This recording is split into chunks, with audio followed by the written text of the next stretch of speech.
make sure this is going live on. Oh, okay, awesome. All right.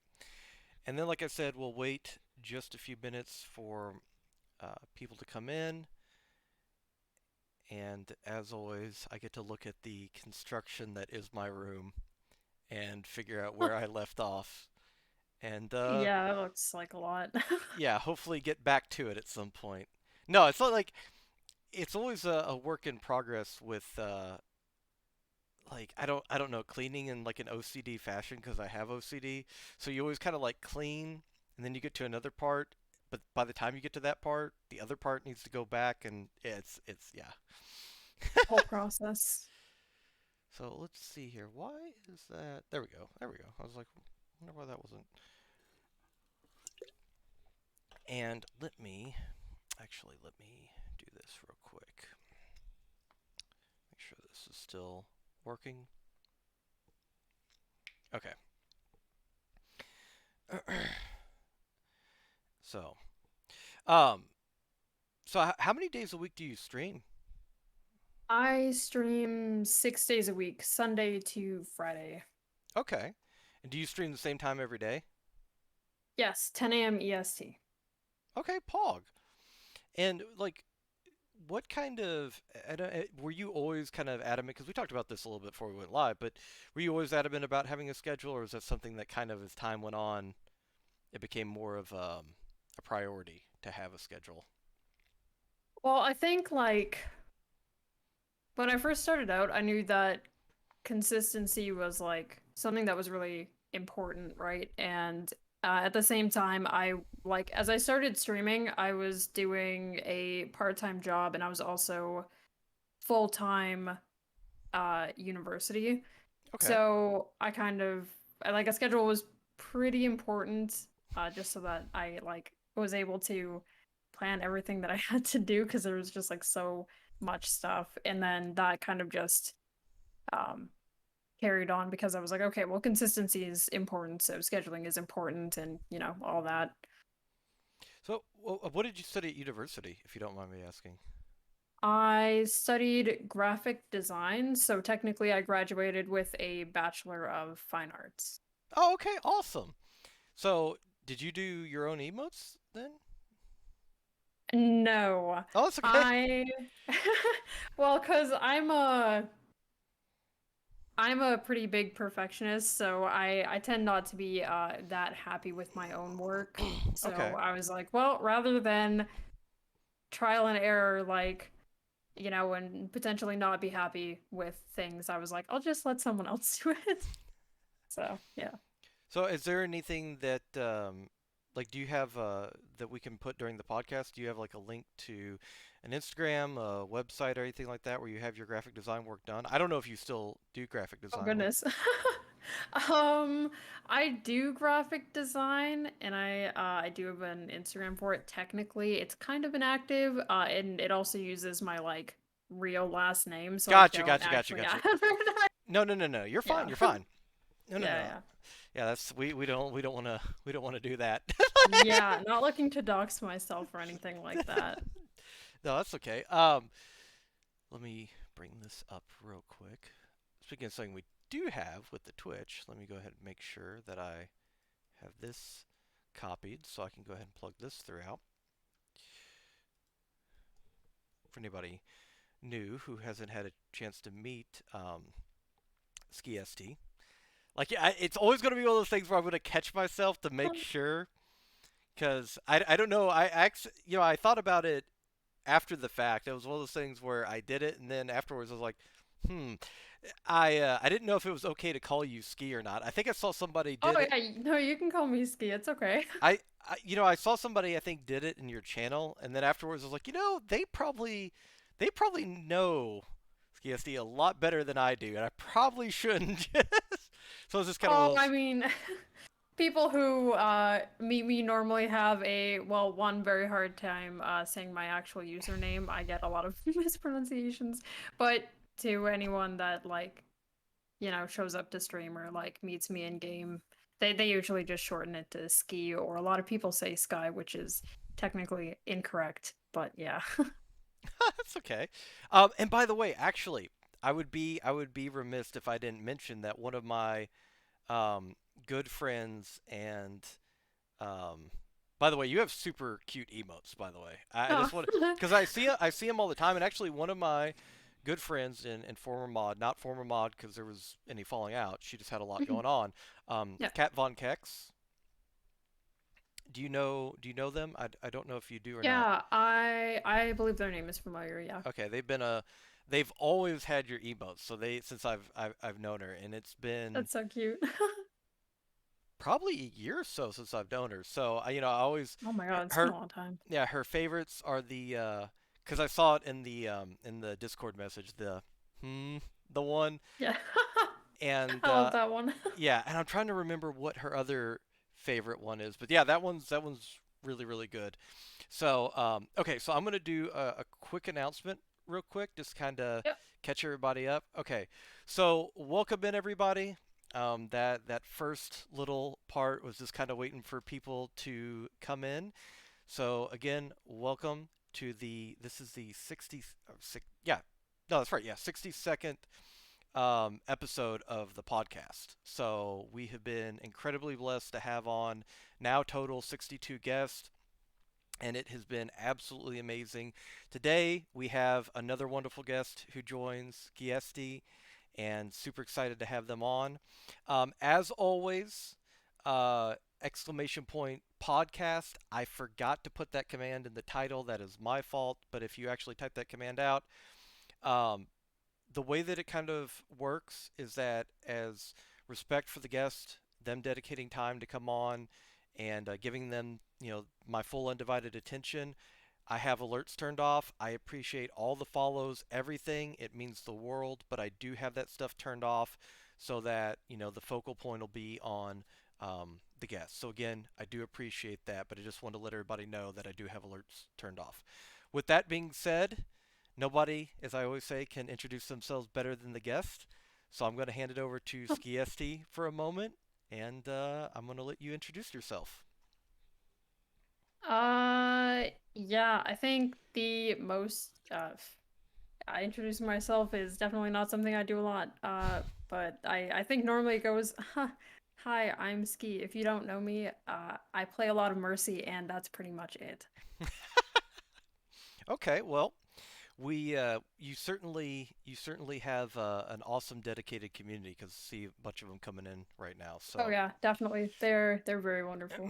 and we'll definitely talk about that later on. Okay, so Mercy. So let's kind of go back a little bit even before Mercy. What got you into games? Yeah, so I don't know, growing up I wasn't crazy into them myself, but like I used to spend a lot of time like watching my brother play games on like whatever console we had at the time or a PC or whatever. And then I remember I kind of got into it by him showing me Age of Empires. I played a lot of that.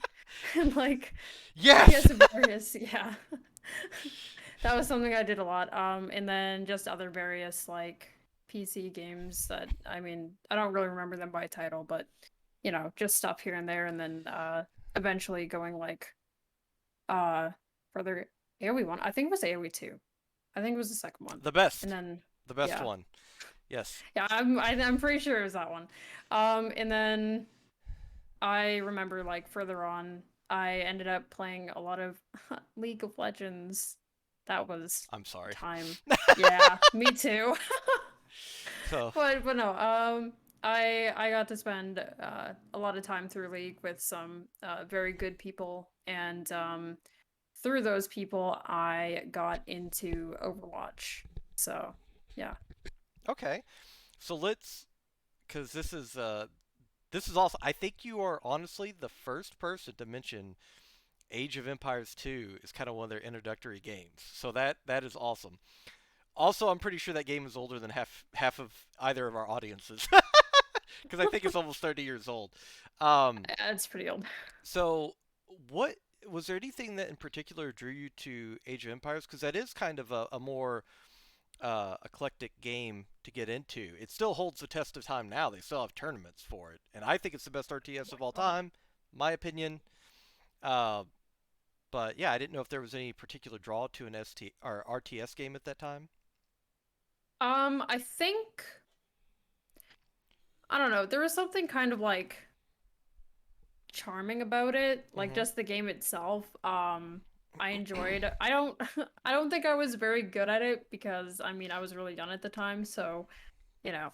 Um, but I just thought that it was, fun. And then I also really enjoyed the whole like map making thing because I was very creative, so it was like a nice outlet for that. I don't think I ever made any maps that were actually good at all, but it was still good way to pass the time. So No, one of the things, the aspects that I really enjoyed about the game was that um, you, I don't know, wouldn't necessarily want to say, oh, you didn't have to necessarily be good at it to progress through the story, oh but yeah. I really enjoyed the building aspect of things.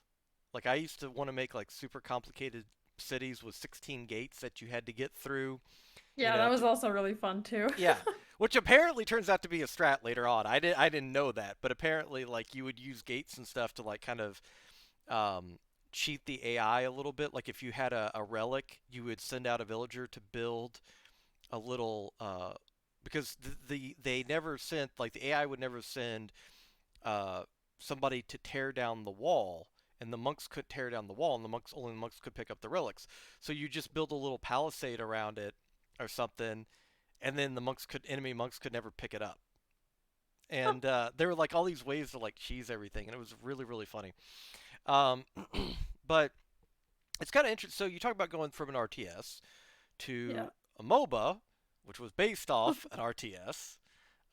It's based off of, League is based off of Dota. Dota is based off of Warcraft. So that was always kind of interesting to me. Uh, League of Legends. What did you play? What roles? What heroes Oh or gosh. legends? I really liked playing ADC specifically. Okay, Pog.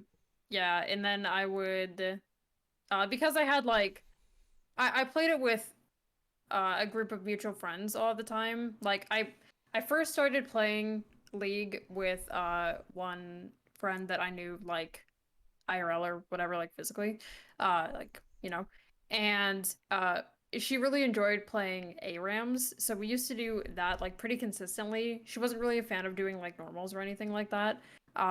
But then eventually I met some other friends who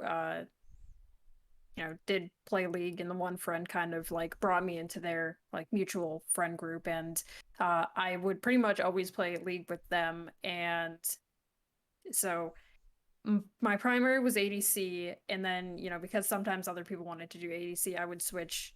So sometimes I would do support or mid, and then I tried to learn jungle, which I remember.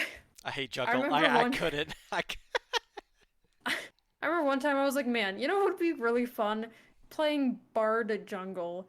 That was a time. You know what? We won that game, but they were like, yeah, I don't think you should ever do that again. I don't know that that really worked. And I was like, I mean, we won the game. Yeah, So, no. Which is kind of funny because you would think, because I mean, Bard's kit and especially his passive promotes roaming. right? So you would Exactly. And I think that was like, yeah. it's perfect. Yeah, the only two junglers that I ever liked um really were uh Ivern. I liked Ivern. I liked Ivern too. Especially his, I don't know what you like, his Cotton King Candy skin or whatever Yeah, it Candy was. King Yeah, Ivern. Yeah, yeah. that was a really. I Um, I love like that skin I so like much. that. And then they had like the Space Jam skin that came out. Oh Um, yeah, that one's new. I think newer. I liked that, and then I really liked Rammus. And the only reason that I really liked Rammus is because I didn't have to think about anything. You just speed up, get Moby's speed up, and just run into things. I was like, okay. Because one of my friends was like, you should learn Hecarim. And I was like, not. Oh yeah. I was like, the horse is too complicated. I was like, I don't, and I don't have the friendship is magic skin, so this is not worth it. I Um, know. Like, what's the point yeah, then? It's nothing. but my main was actually I played support and I played mid. The only hero mid I played was Heimerdinger, and Oh. I played that character a long time ago, before the rework or any of that stuff. And I played him because I was so stubborn. People were like, it's a crap tier hero. You're never gonna get any Yeah. good with it. And I took the donger and I climbed from bronze to almost plat with them. And then I went and played support because I ended up actually having a lot more fun on support. I always Oh played. yeah. So who were the legends though that you always played? Oh goodness. In ADC, I really enjoyed playing Jin, and I also played Misfortune quite a bit. Yeah, I like Uh, Misfortune. yeah. Um, I think support I played a lot of different things. I remember I would do like uh Sona, uh Bard sometimes. I would play Recon, which I would also play Xayah as ADC, but you know.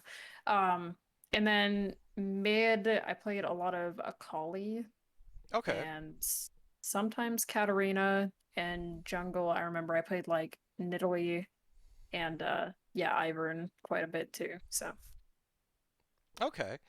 Uh, yeah, I don't know. I haven't played League in years, so I don't know where any of them fall. But I used to play like those supports.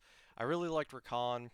Um, for a while, he was I think stronger than most supports, just because he had really really good chain CC um, oh yeah. and like super high mobility. But I still to this day, there is nothing funnier to me, anyways. Nothing funnier than the Bard. The Bard like kill at level 1 with Ignite because you take Q and you just stun lock them. But also, since you mentioned Misfortune, Mhm. uh, I really liked it when it was like a brief window, but Misfortune was also support, like they would player support, um, Oh, I do because remember that. you would take Spell Thief and you would get the proc off of her Make It Rain, and it was Yeah. like super easy to get. You'd always get the gold for it. It was a slow. It didn't really do a whole lot of damage, but you could basically take it. Well, I think it scaled off of AP, so you get a little bit of bonus damage. But there's nothing more satisfying than the Misfortune ADC hitting the double up, where you kill the minion and it hits the ADC behind or something. Yeah. So that was tremendous fun. Okay, so we went from Age of Empires to League, and then we go Yeah. to Overwatch. Yes. Okay, Yeah. so what transitioned you into Overwatch? Which I think they're all connected, to be honest with you. But I'm just kind of curious what led you uh, to Overwatch. Yeah. So, um, I got into Overwatch because the league friend group that I was playing with was very into Overwatch at the time. Mm-hmm. And they were really excited about its release and, all of that. And so I was like, okay, well, I did play the beta of Overwatch, like, when that came out, and I was like, okay, I mean, it was interesting. I enjoyed it. Like, I might as well, you know. And I also wanted to like keep spending time with them, right? Because like I enjoyed their company, and so I knew that when Overwatch came out, they were gonna basically like stop playing League, and they were like going to like hardcore play Overwatch. So I was like, okay, well, I'm getting Overwatch then, and yeah, I mean, it ended up being a really good decision because where I am now, I guess. So Do they still play any of them? they still play, but they don't. Well, a lot of them don't really play it anymore, and none of them really play it like seriously. But they'll still do like quick play here and there, and you know. We unfortunately don't really play that much anymore, but we do like here and there when I see them around. So Someone says, "Don't let her fool you. She's a tank main." I'll Uh, never touch tank in my life. Frick you, Dom. you don't have to for the priority passes, right? Because support gets. Oh, the other day I sat in a 25-minute support queue, Oh, but I really? also know, yeah, but I also know that if I flex queue, I'm basically throwing people's games. So, because my main account's MMR is still like way up there because I never placed those roles, so they would effectively be throwing people's games. She's a DPS main. Have you seen her clips? I'm pretty sure that I've actually played against Skiesti before, and I think she killed me when I was on tank. So I think I got glocked. I'm not gonna lie. I think it was on I think it was on Gibraltar, and I think I chased her as Winston with like 100 HP, and I died. Um, it was if it wasn't Skiesti, it was I don't know who else. I'm almost positive it was you. But I you know the I my friends came up with a term the other day that I had not heard before. They were calling it limit testing. I was like, oh yeah, that's what I'm just gonna say every time that I charge into six is a tank. I'm limit testing. Like, can I live here? I'm the reason, by the way. If you're ever stressed as a support, I'm probably one of the contributing factors. I'm just gonna go ahead and say it. The reason I said that they're all kind of linked is because you have Age of Empires, the top-down RTS, transitions into the Moba, which is based off the RTS, and then you go into Overwatch, which is a lot of people, and I've had this discussion with many people and many guests that have come on. It's an FPS, yes, but it's not primarily an FPS. The fact that you have abilities, the fact that you have ultimates, you have tank rolls, you have varying HP bars, um, shields, ways to completely negate damage. It becomes a MOBA in a lot of ways. I think it's just as important to know positioning and cooldown tracking as it is to have mechanics in that game. Um, so it's kind of always interesting the transitions that people go through to kind of get to Overwatch. What did you start out in Overwatch? Did you start out as a support player? I remember, I think at the beginning I was kind of like, I remember I didn't really touch tank because I wasn't that interested in it.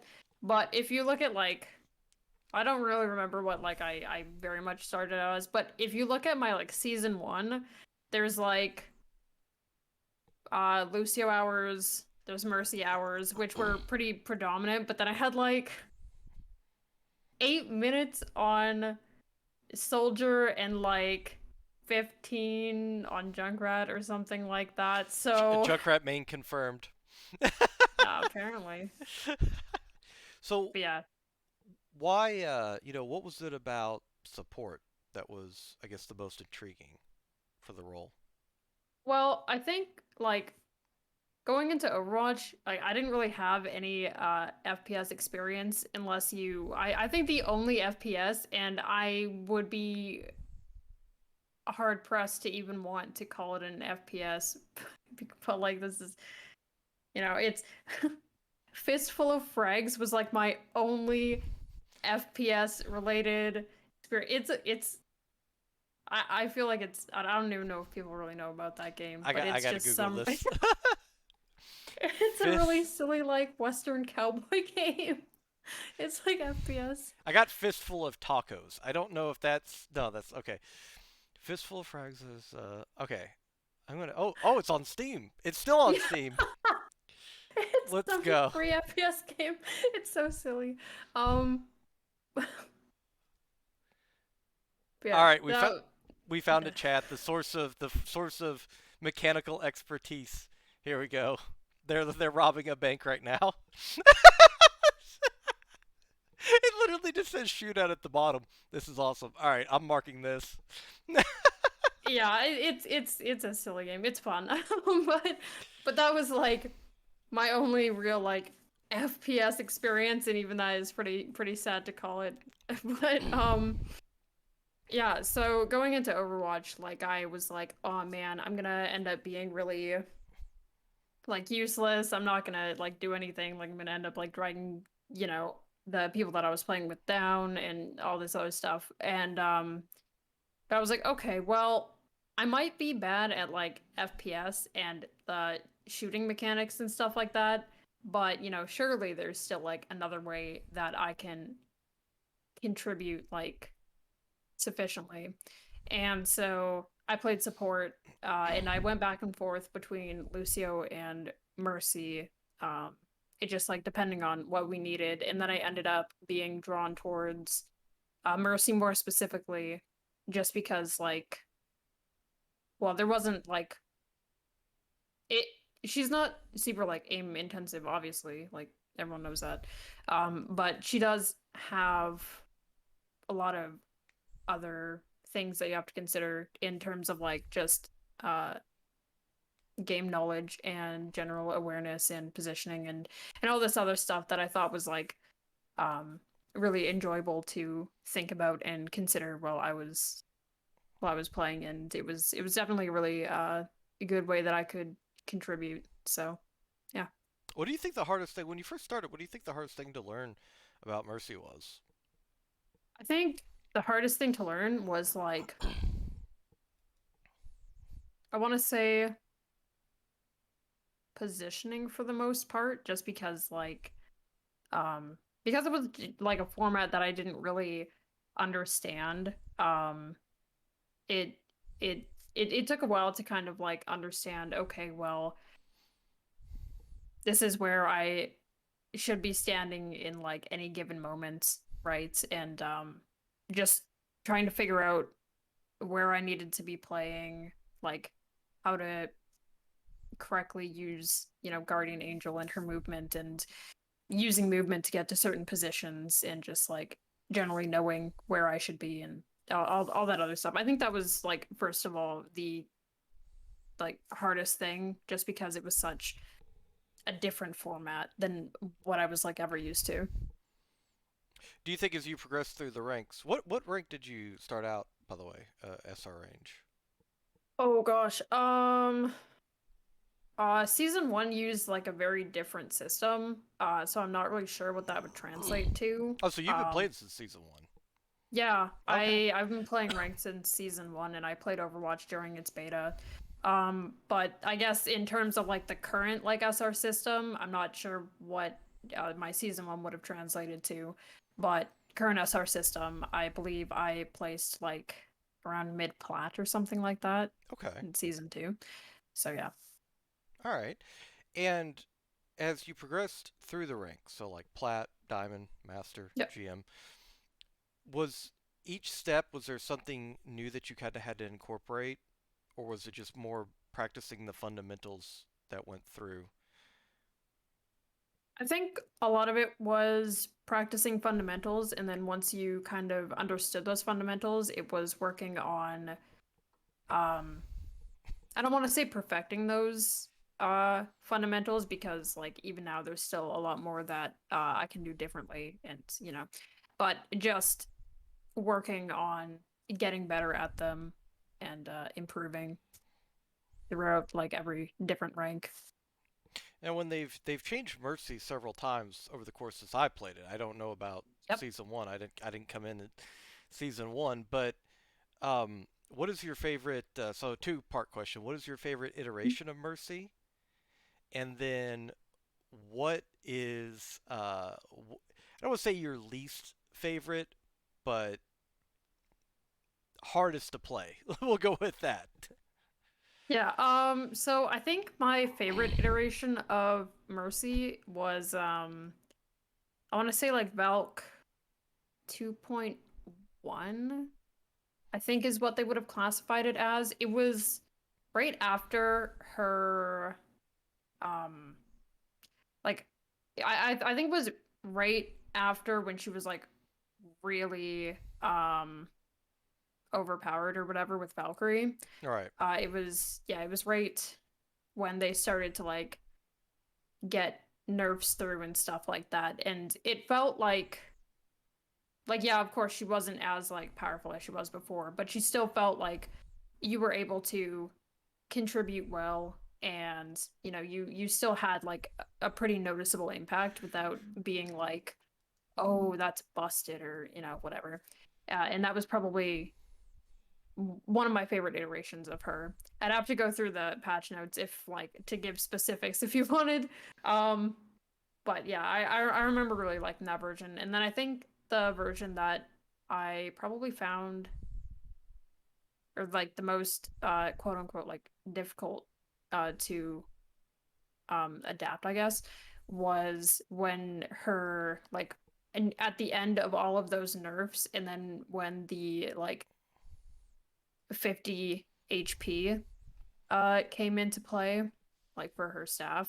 I think that was probably one of the most unfun because she just felt definitely not as impactful, especially going from like what she was before, and then also feeling like, okay, well, she's not like Valk 1.0, right? But she still had a considerable impact. And then after the end of all those nerfs, and then like the 50 HP, it ended up. I think at around that time, it was also near like the goats era and stuff like that, so it was even harder to make her work. Right. And yeah, people, if you played Mercy, people liked you even less than they normally did during that time. So yeah, I think that was yeah, the most difficult to Now work with. you would know better than I would, but is there aside from goats and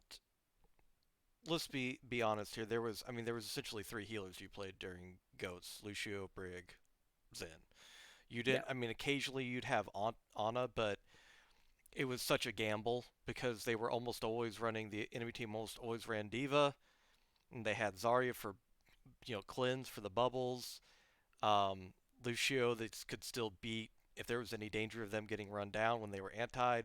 So it was pretty much Lucio Brig, Zen.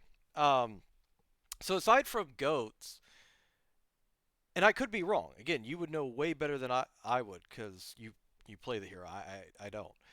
Has there ever been a point in time, uh, Reed? Has there ever been a point in time where you thought she kind of fell off down further on the tier list? Because I've always felt like if you have um, burst potential on the team, she's always been, a good hero. So I don't think she was ever too. Again, me personally, I don't ever feel like she was too far down the tier list. But aside from goats, do you think she's always been? I don't want to say S tier, but I mean she's always been higher up as far as supports go, even as an off support. I think that um other than the whole like goats meta, I think the other time that was kind of hard to make her work, or like people really didn't want a Mercy, was rush meta, which that was just going on uh what, a little while ago, and kind of definitely something people were preferring, but I think now is it's like, I don't know. It feels like right now is like a mix of people like knowing that double shield is kind of like the play, but also still wanting to run rush from like what, a month or two ago or something like that. And yeah, I think other than the goats meta, I think rush was where people were like, God, like we really don't want a Mercy. Like, Mercy, can you go Lucio, etc., etc. Um, yeah. So in the event, hear me, you do switch off of Mercy. Is there a hero you think is comparable to Mercy at any point, or do you think that there's um, like I guess a go-to if you have to play? For instance, if somebody else takes it. If someone else takes Mercy, I'll normally play Ana, and a lot of people are like, but you're I don't know. I feel like a lot of people have this notion, like just because I'm a Mercy player, that like, oh God, like she must be really bad at Ana. But surprisingly enough, I'm actually not that bad. Um, I think I can definitely hold my own as Ana. So normally, if someone takes Mercy, or like is more comfortable on Mercy, I'll just be like, okay, well, I'll just play Ana, right? Okay. Um, and why did you? I mean, was there any reason that you started to pick Ana if that were the case? Well, I used to pick Moira a Okay. lot. Like she used to be my go-to, and then probably Brig, but then I never really liked playing Brig, and Moira ended up getting like kind of boring for me. And Ana was someone that I always really wanted to learn, but never really felt confident because I was like, wow, I suck at aiming. But then I started playing her more, and I mean I like to think that I'm okay with her and I can definitely like hold my own and whatever. Um, so yeah, I always had an interest in her, but I was never really confident in my ability to play her. And now I'm just like, well, if Mercy's taken, I will simply play Ana, and that's that. What do you think is the biggest misconception that people have about not just Mercy player, but support in general? Um, I think a lot of people think that like support is really easy, I guess, compared to like the other roles. They're like, oh, you're a support player, so like you basically kind of do nothing and then your team carries you or whatever. But it's like, I mean, as support, you definitely like you are responsible for keeping your team alive. If you don't do that, then, how can they do their job? Like you're there to help enable them and, so I think a lot of people have this idea that like it's really easy, but I think there are a lot of things that you have to think about outside of like oh, point and, kill the enemy or like hold space or whatever, right? There ends up being a lot of like, I think in most places, supports are like the ideal shot callers. And they end up paying a lot more attention to like, uh, just general like gameplay knowledge and positioning and like paying attention to all of that side of things. Uh, and I don't think a lot of people think about that. So, As a or support, like that they have to do that. as a support, when do you? Because this is something I have no idea about. When do you focus on healing? Let's see, tanks or the front line, if you want to say that, as opposed to the DPS to the right of you that's only are not.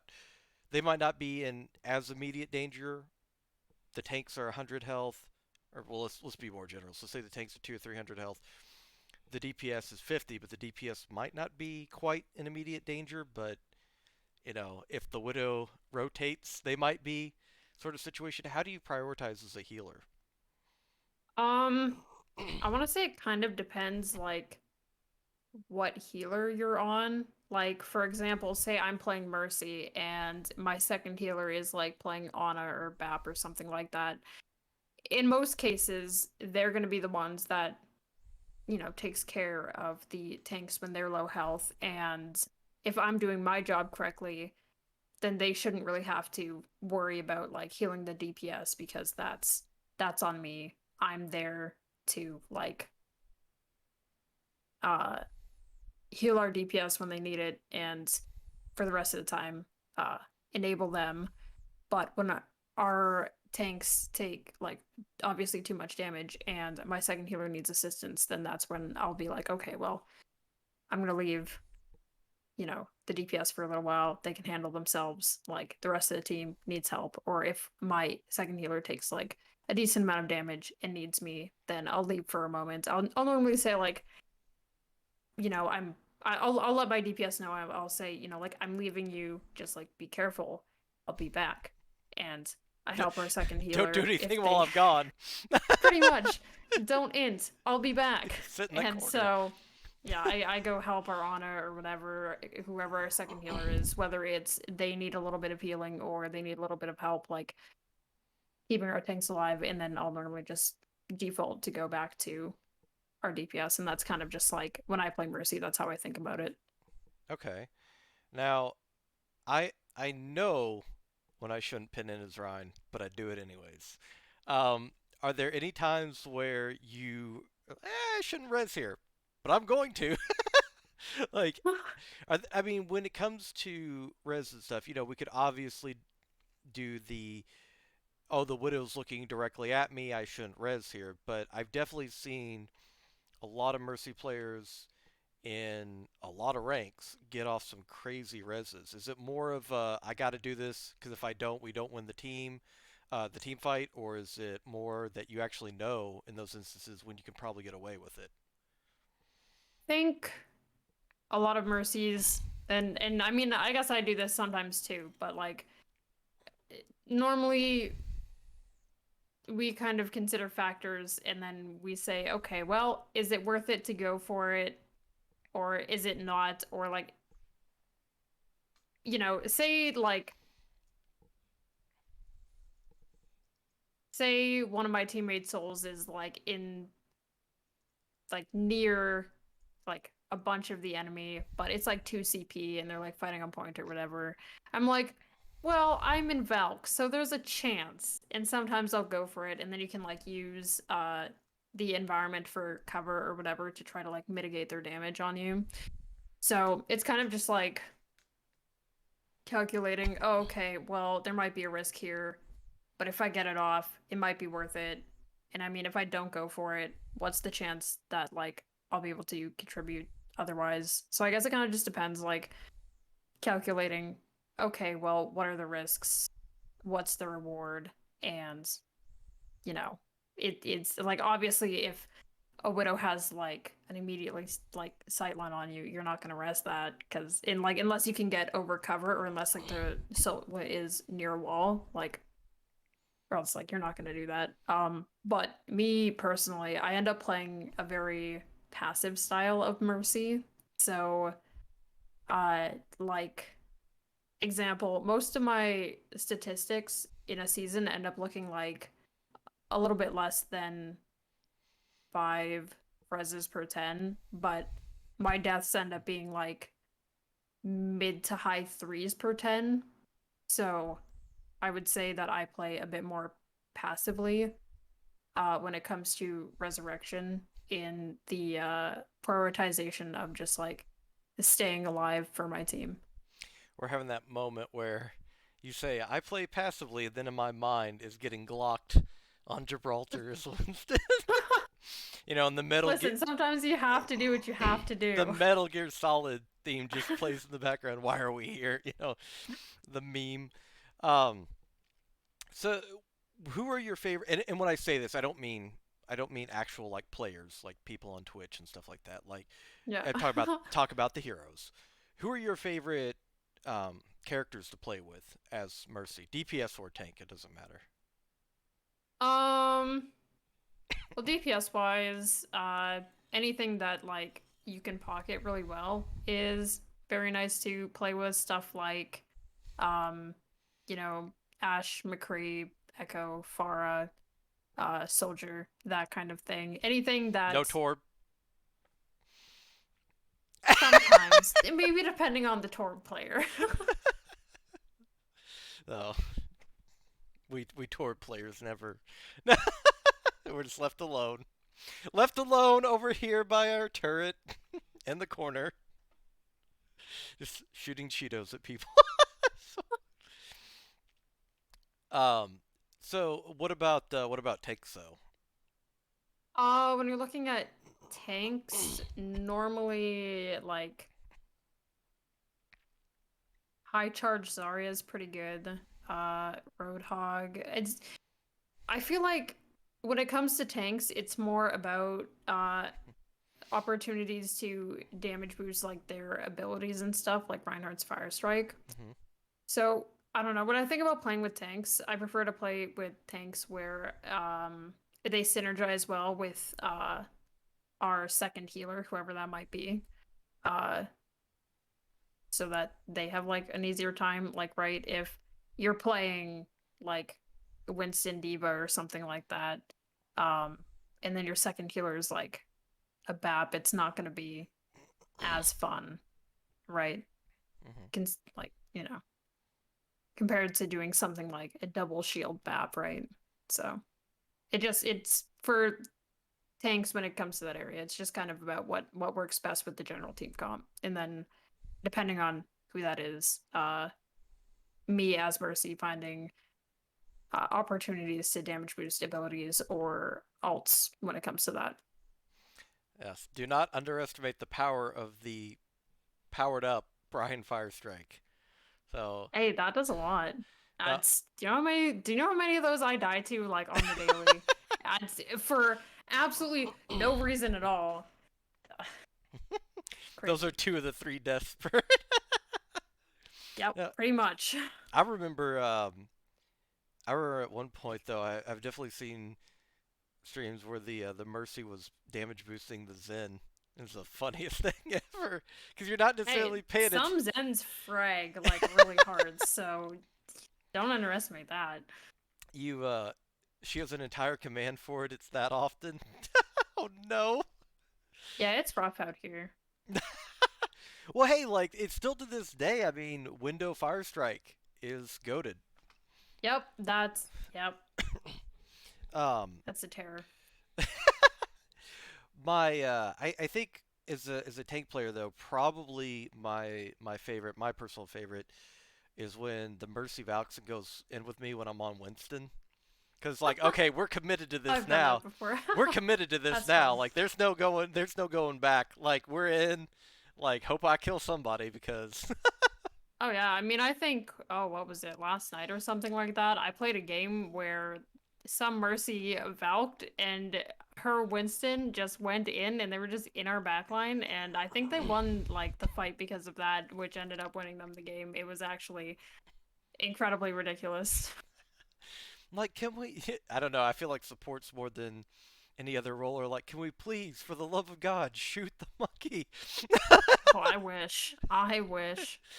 Oh, now the opposite end of that question is a mercy player. Who do you dread having to face, tanks or DPS? I feel like I get asked this question sometimes on stream. They're like, "Oh, like who do you think is like the worst to go against? Like who do you really hate dealing with?" But I normally answer that question with like I don't ever say like a specific character. I just say like people who are like insanely good at their hero. Mm-hmm. Like say there's a Doomfist on the enemy team, right? Mm-hmm. Like someone that doesn't really play Doomfist, I mean, yeah, sure, you could end up doing a bit just because of the character, right? But if you go against someone who's really good at Doomfist, Brandito or then it becomes like annoying, right? So I normally just say like people who are just really really good at their heroes is, you know, yeah. okay.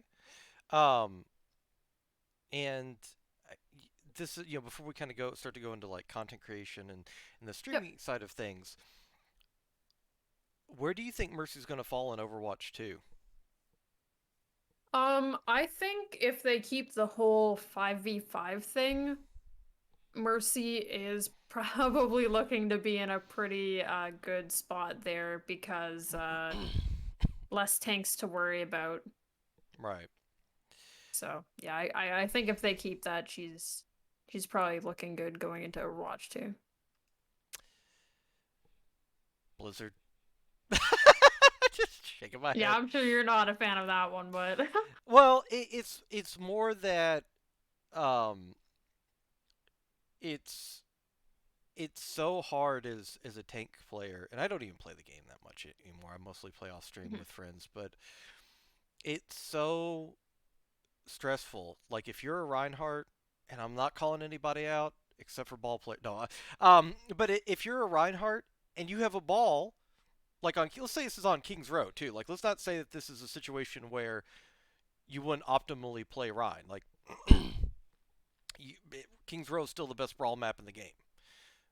For especially for a Reinhardt. So uh, you go Rhine, and then your second tank picks ball. Well, you don't have. I mean, you're essentially solo taking, unless your ball can coordinate with. You're playing double sniper or something, and your ball can coordinate. But if they've got Rhine, Zarya, BAP Lucio or BAP Zen or Ana Lucio, Ana Zen, something like that, the minute you drop shield, you have no protection. You're going to get discorded or you're going to get sped on, and you're just going to get melted. And you have no other tank to help with that any of that protection. So I know what it's like to be in a solo tanking position and how powerless you feel, and I just worry that a lot of tank players aren't going to get put into that position more, where the other tank is getting. Because I think one of the most annoying things is not, and I'm not, a 4600 player. I'm not a pro or anything like that. But when the other tank is getting all the resources, and I'm, I'm sitting here like, sir, may I have some resources, please?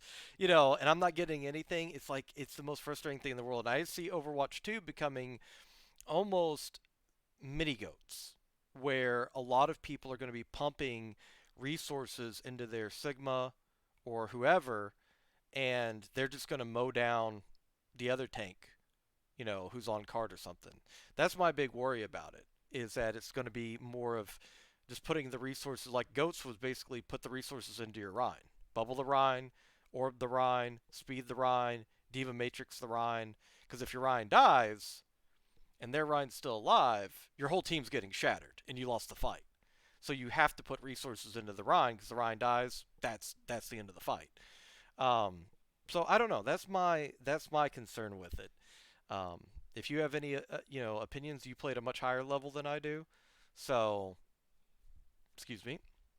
So yeah, if you have any differing opinions, feel free to voice them because I'm always open to Yeah. hearing. I mean, if I can be completely honest, I'm Overwatch 2 is so far out still probably, and it's hard to predict what we're gonna end up seeing until we see it. Right. So I try not to spend too much of my time worrying about what Overwatch 2 is gonna look like until it actually comes out. I know that a lot of people ask me about like my thoughts and opinions on it, and I'm like, technically I don't really have any because I try not to think about it too much, or else I'm just gonna, you know, Overload. exactly. I already worry about too many things, so like, Same. yeah, I don't need to be worrying about Overwatch 2 in the meantime. It'll come out when it comes out, and whatever it looks like, I guess I'll just have to see eventually when it's released. Okay. I think that's a healthy attitude. I'm currently detached from Overwatch, so that's probably why I can sit there and I guess maybe mull it over a little bit more with Overwatch 2.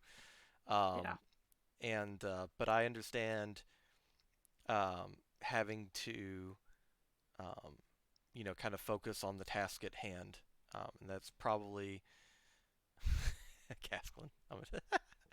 um, oh, by the way, yes, I think I said this before, but Gasklin has done editing for you. Yeah, Gasquin is my editor, and this guy says he's detached from his SR, and I know that's not true. Um, so yes, yeah, he has also done several of my videos. I think he's fantastic. So definitely want to give credit to Gasklin. Shout out to him. Okay, well, okay, so I mean, okay, so we kind of simultaneously gave him a shout out and called him out at the same time. My bad, bro. Whoops. Being detached from SR is very nice. I mean, it is, but it's also, I think, one of those things. I can't speak for somebody that exclusively streams it. Skiesti does. Although I think you do variety as well from time to time. Very, very, very rarely.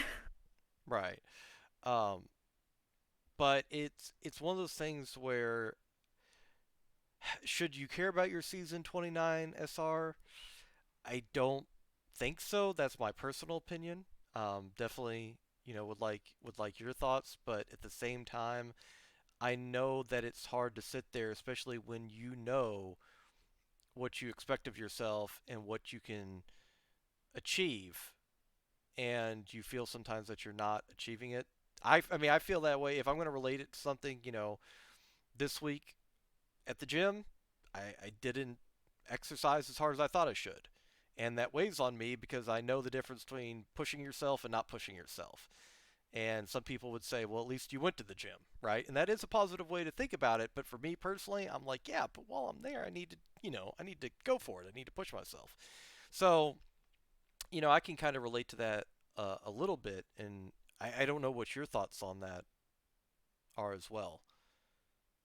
I think I think the only reason for me, like why I even at this point care about like, oh my, we're in season 29. Like, what the heck? But the only reason why I would or why I even still like care sometimes is just because like I have this feeling that I have to still for some reason prove to other people in the community that don't think that, you know, I deserve to be where I am or that I am a good player or whatever.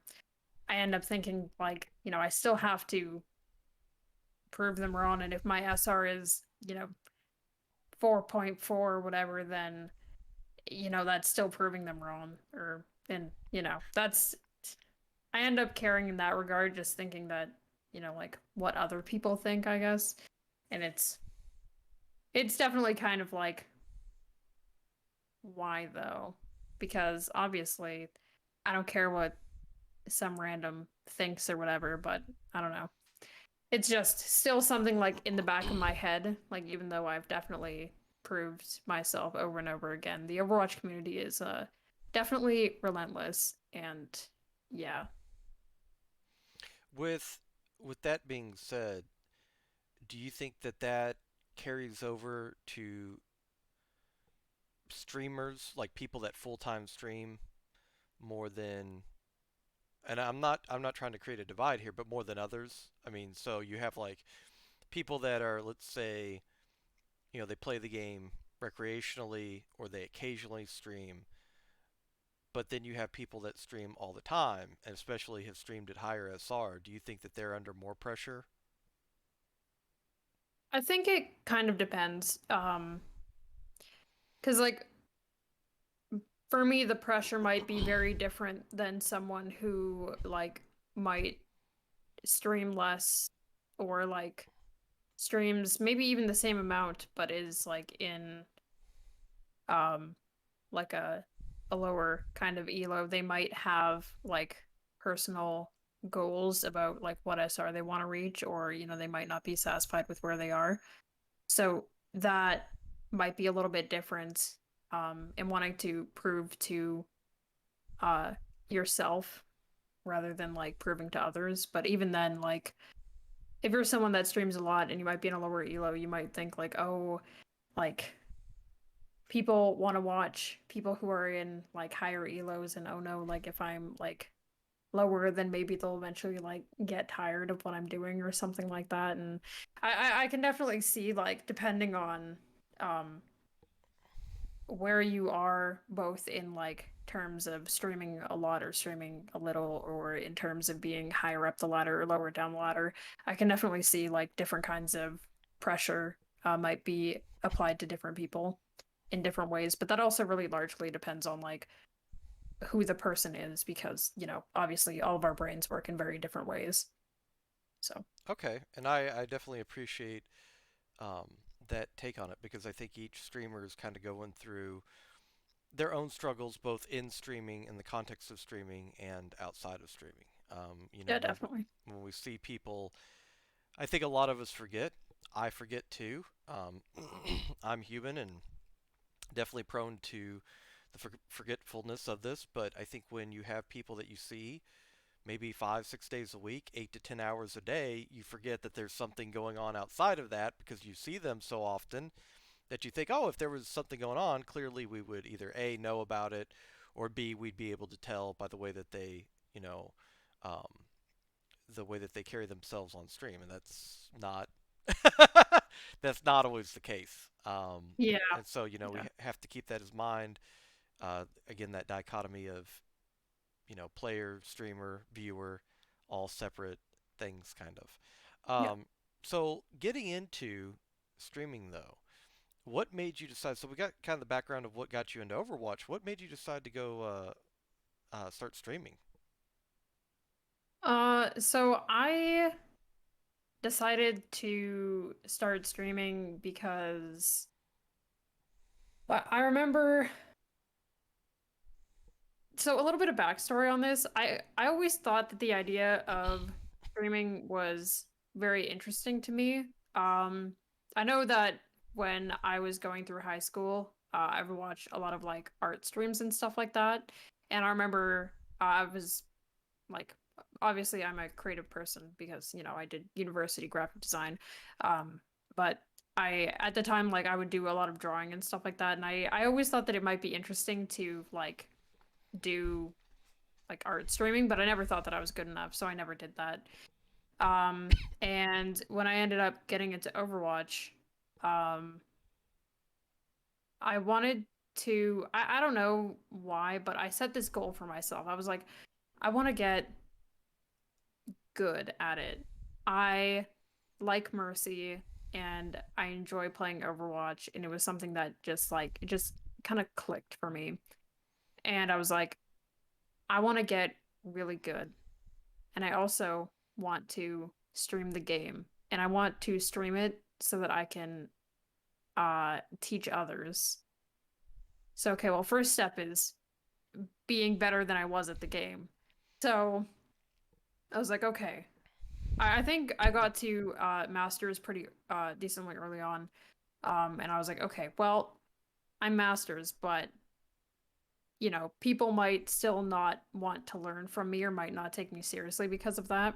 So I was like, okay, once I hit like top 500, then I'm going to start streaming. And I hit top 500 and then I started streaming. And the main goal with that was, you know, I want to help people. I want to, like, in whatever way that is, like, help them get better at the character. And, yeah, I guess that was kind of just my, like, why I started it is just because I wanted to teach others to help others.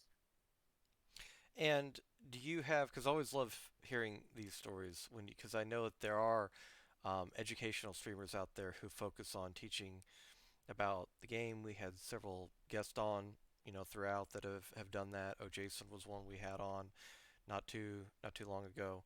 Um, what do you have any awesome stories of somebody coming back and saying, "Hey, Ski, you taught me how to do this, or you told me about this positioning thing, and thanks to you, like I went from gold to plat." Oh yeah, I mean, I have a lot of people that come around, both regulars and just people who like maybe stopped in one time and were like, do you have any tips or whatever?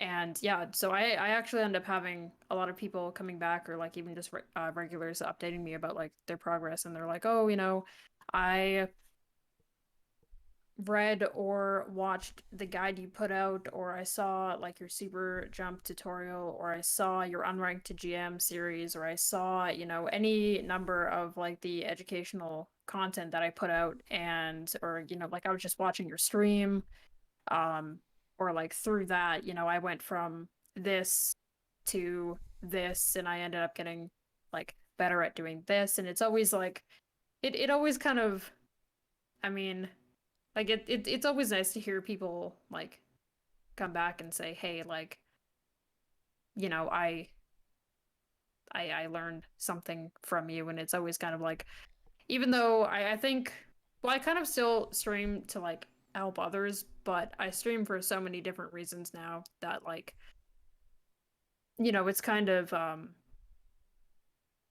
nostalgic, I guess, to hear people come in and be like, "Oh, like I learned from you, and I improved and I got better." And even though like, I think I normally tell people like, first of all, like that's awesome. Like that's I love seeing other people improve, right? Like that's great that like they put in the time and effort, and and a lot of people say, "Oh, like it's because of you." But like I might have helped in that process somehow, but really like it's the other person that did the improving and worked on what they needed to do and, like actively thought to get better and then put that into practice in game. And so, it's I don't know. It's a whole thing. No, and I think you should be very proud of it. I simultaneously think they should be proud of their accomplishments and their improvement, but I also think that a not just an educational outreach, but a positive outreach to the community because we both know this. It's always the elephant in the room when you talk about Overwatch. There is a plethora, unfortunately, of negativity in the community and Yeah. that's been surrounding the community. Some people claim it has gotten worse. I think it's always been bad. Um, Yeah. and I mean, I played the game for I didn't play season one, but I played it for like 3 years, and it I have an experience. You have experiences. I'm sure we've all had experiences where it's just you run into somebody and you're like, oh my god, that's a real human being. That's somebody actually. There's somebody actually potentially behind that mic. And it's not just like a rabbit alligator.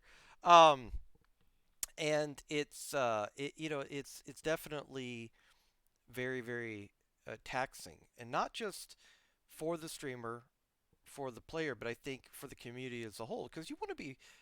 I can't speak for everybody, but I feel like if you're going to be a part of something, you want to be proud of what you're a part of. And so I think you putting back positivity in it and have same as with so many people that I've talked to on the podcast that stream Overwatch, they've been trying to put in whether it be through humor, education, or high intensity, high level gameplay, all the above. They've tried to put their own positivity in it, and I think that that needs to be the focal point where the spotlight is for a lot of you all because um, not everybody does that. And I think that's why, as somebody said the other day, um, it's the game itself is not that terrible.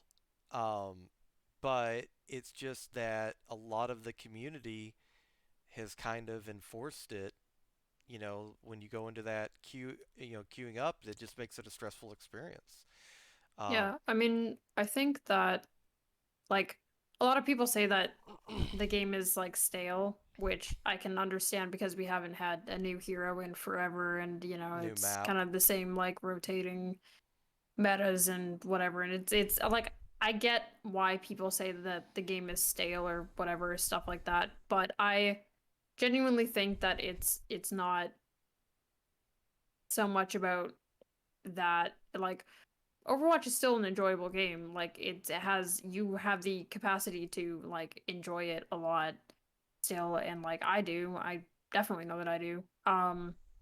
But it's definitely the community that makes it a little bit more exhausting, or just making it a little bit harder to enjoy the game just because of like a lot of the negativity or like the various uh behaviors of players, I'll say. Right. Um, which unfortunately gets reinforced sometimes by, I think, not just other communities. I think the esports scene. I think the esports scene is still in its infancy. And I would like to see some of the players held to better standards for behavior than what they exhibit. Yeah, they definitely I there's a lot of behaviors that should definitely be not like that people shouldn't be okay with. Yeah, Whether it's like in the esports scene of like T2 players or whatever, or even just like throughout the ladder, because it's bad in both places. yeah, for sure. And I think a lot of that is internalized frustration for tier two players because they don't really have a place in the community. And I'm not really even being mean. I'm not talking about they don't deserve a place. I'm talking about Blizzard when they cut the tier two scene out from underneath them. with the hosting of tournaments on different channels and stuff, it became really hard to be a tier 2 player and be on a grind. It almost became, contenders slash um, Al prospect or bust. And I think a lot of them just they channel that frustration in unhealthy ways for both them and the people around them. Um, and it's a shame that it's come to that. But just because one thing didn't go right in somebody's aspect of life doesn't mean that they should take it out on other people. Yeah, So no. I mean, there's definitely no excuse, honestly, for a lot of the actions and also behaviors of, different players. yeah. Um, on a positive note, though, I am going to. Well, positive. Sorry, I was gonna say I'm gonna take a break for. We're gonna take a break for just a few minutes. I'm gonna get another water. That wasn't the positive note. When we come back, we're gonna talk about your community, which I know is a very positive place, and I definitely want to talk about that and very uplifting discussions and stuff that I've seen in your channel. I'm a bit of a lurker these days, so I apologize if I haven't always said hi. Um, but I've definitely noticed that your community is very warm and welcoming, as are the communities of many people that I've had the pleasure again of talking to, befriending, sometimes interviewing for the podcast, and I definitely want to give light to that. So we're going to take a break for about 2 minutes. We'll be right back. And yeah, when we get back, we will continue the conversation with Ski. So I guess with that being said, I don't have. Hang on, let me pull up an Otter video for you all. Okay, Otter video time. Hang on. So I'm gonna go ahead and mute that.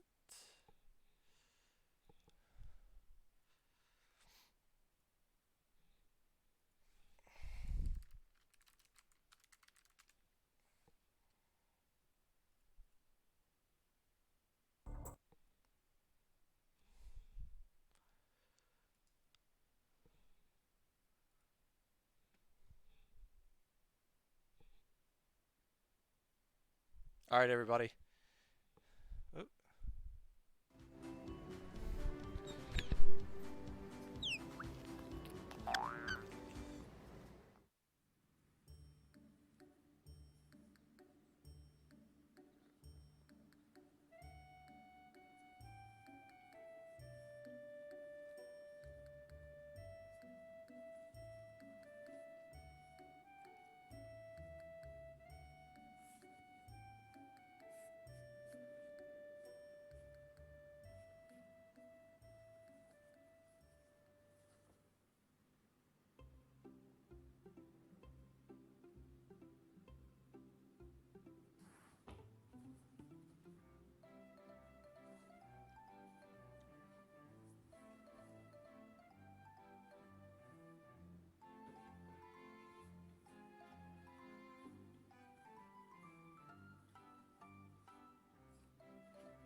All right, everybody. We are back. Oh, hang on. So wait just a minute for Ski to get back. Oh, and yes, that is the incredibly adorable Otter Sakura. If you have not had a chance to see her, um, she is she is absolutely one of the cutest things you will ever see. Here, I'll type her name in chat. I never joke about this when I say it, but during especially the pandemic and stuff like that, I did not want to watch YouTube video after of pandemic news reports and death tolls and all that. So I ended up finding these otter videos, and this has been my mental health release. One of my biggest moments of happiness is finding these otters, and those are a special breed of otter called small clawed Asian otters, and you can find them in Japan, I think Korea, around there, and they're part of a breeding program in Japan. Certified breeders are allowed to keep them in as part of a rehabilitation program because they're endangered to bring up their numbers. And they are just the absolute cutest things ever. Um, Sakura weighs, I think, like 4 pounds. She's about that big. So they're just, I don't know, they're just adorable. So, anyways, sorry, I had to go with the otter facts. Ski, I'm sorry about that. No, you're good. It's interesting. So, um, welcome back, everybody. Thank you for bearing with us for a moment. Um, so we are back, and yes, let's get on this conversation of communities, and in particular your community. What was when you first started streaming? Was there a particular direction um, that you wanted to take your community in terms of? You talked about wanting to be, an educational type of stream in the beginning, but as your community started to uh, become more solidified with seeing returning viewers and people that were in the Discord, active in the Discord, was there a particular direction that you wanted to take your community? I never really thought about like a particular direction that I wanted to take it. I think I ended up attracting people around me that like I guess for the most part shared my kind of energy or like enjoyed the kind of environment that I provided, I guess. Mm-hmm. And I'm I pretty much have like no tolerance for like uh people being, I'll just say, weird, but like in a very bad way. I don't have a tolerance for that. Like if you are like doing any of that, kind of just not welcome. Like if you make other people feel uncomfortable or whatever, that's not like I don't allow that kind of thing. Um, so like obviously there are things that I don't tolerate and won't like allow, or like if you're doing that kind of thing, this isn't the place. Like you can definitely take that somewhere else. Um, and I guess like I definitely didn't really think about it like when I was first streaming, because when I was first streaming, it was just like people stuck around because they liked my personality, liked the general like feel of the environment of the community, you know.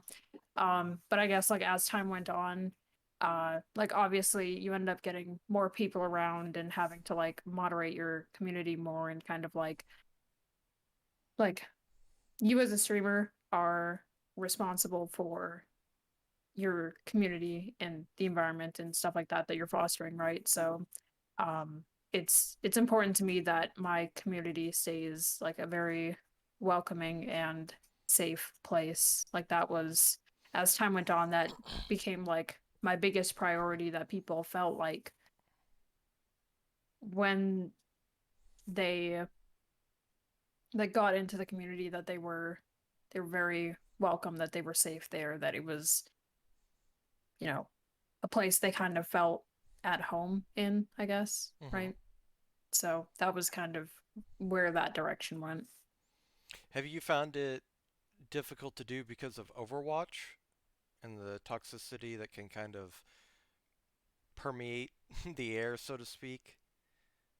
Um, I think because of the way that like I mean, I try very much not to let the things that happen in Overwatch have a negative effect on my stream. I know that sometimes it gets to me and I might get like a little bit quiet here or there, but I try very hard to bounce back and not let it ruin the overall atmosphere of the stream. But even if it does for like a little while, I know that, I mean, my community will pretty much, they're pretty dedicated to keeping a good environment around and, like they know like if Overwatch is being Overwatch, like they'll try to, cheer me up or cheer each other up and, just keep a general good air. I think a lot of the times the way that my community kind of describes it is that my stream is more just like a podcast than actually just watching Overwatch. They like to listen to me, they like to talk to each other, they like to make conversations, with me, with each other, whatever, Overwatch ends up kind of being secondary. It ends up just being like something that I do in the background. And I've had so many people admit that like they really don't watch the gameplay. They'll just have the stream on in the background and have like the chat popped up because they just like, you know, they want to talk to each other. They want to talk to me. So it's like anything could happen in Overwatch, but like that's not really why a lot of people are there. Like, yeah, some people are there for Overwatch, and there's bound to be people that are there for the gameplay and there to like watch me play Mercy and whatnot. But like, it's not really the main reason or the main priority for a lot of people. So like, yeah, something really terrible could happen in Overwatch, but like we're pretty quick to try to bounce back from it and just like not let it ruin everything. And I mean, sure, there have been streams where Overwatch and like when it's went like days where it's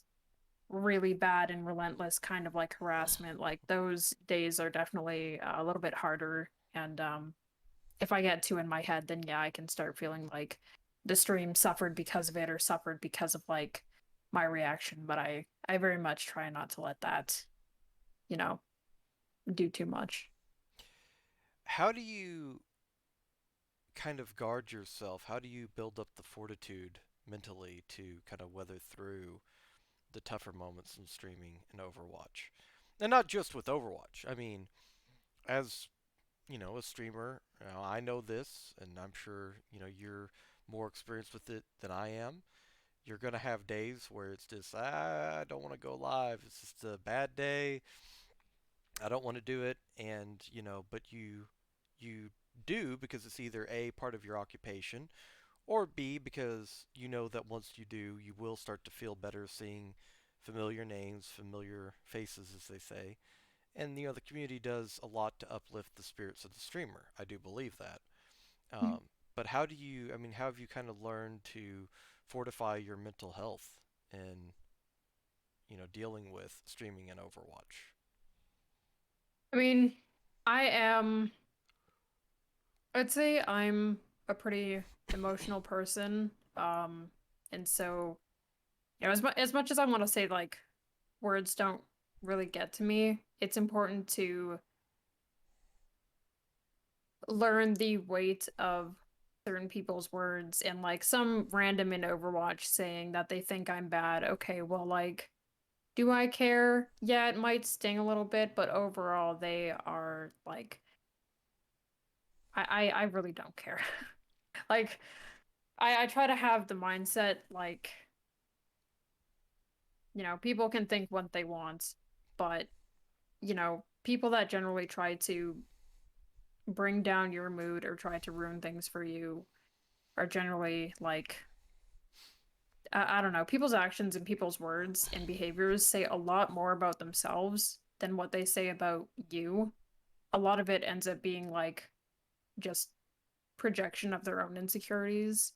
And that's something that, like, yeah, I think people's words used to get to me a lot, but recently I've just been like trying to think about it more like that.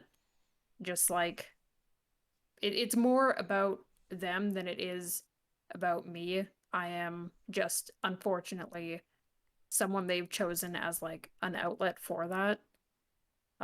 Which I mean, I feel like that mindset kind of helps me just like because because I can be emotional. I definitely like I think I normally wear my heart on my sleeve. I'm quite an open person, and like if something affects me negatively or like I'm, not in a great mood, it's pretty easy to tell. I think I'm uh well, I try to prioritize being genuine in the things that I say, do, and feel, and so a lot of that does show, and it's definitely like not easy to hide, but it's just trying to remind myself, okay, well, why are they doing it, and does it really have anything to do with me? And a lot of the times it's like, no, well, it doesn't really have much to do with me, so I shouldn't take that so seriously, and it shouldn't like I shouldn't let that hurt me. So it's just kind of trying to uh detach like my emotional self from that and just try to think like rationally about it, which can definitely be hard because like personally my mental health, I kind of have a hard time like regulating my emotions, which can make that kind of stuff even harder. Hmm. um but yeah, I think it's just important to like try to take a step back and really just really think about it, I guess, and try to just make it make sense, but in a way that like doesn't hurt you, if that if that makes sense. No, I understand what you're saying, and I think somebody that is, at the end of the day, if you lose 100, 200 SR, I mean, yeah, that sucks, but you still have your community. You still have being able to do, you know, I see a lot of people talk about the realities of being a streamer and how stressful it is, but at the end of the day, I think it's still, for a lot of people, a dream occupation. I mean, to be able to be a positive source of influence and entertainment, to, go live and, a lot of what streaming is, uh, in my opinion, is a kind of an art form, and because you're combining a lot of components of, again, humor and skill and whatever you're doing, followed by constant brainstorming to figure out how you can get ahead of the curve, so to speak, because it's a very competitive field, extremely competitive field. Yeah. And you have, all of this success still, even if you lose 200 SR. Whereas this other person, their reason they're getting so upset is because all they have is that 200 SR that they just lost.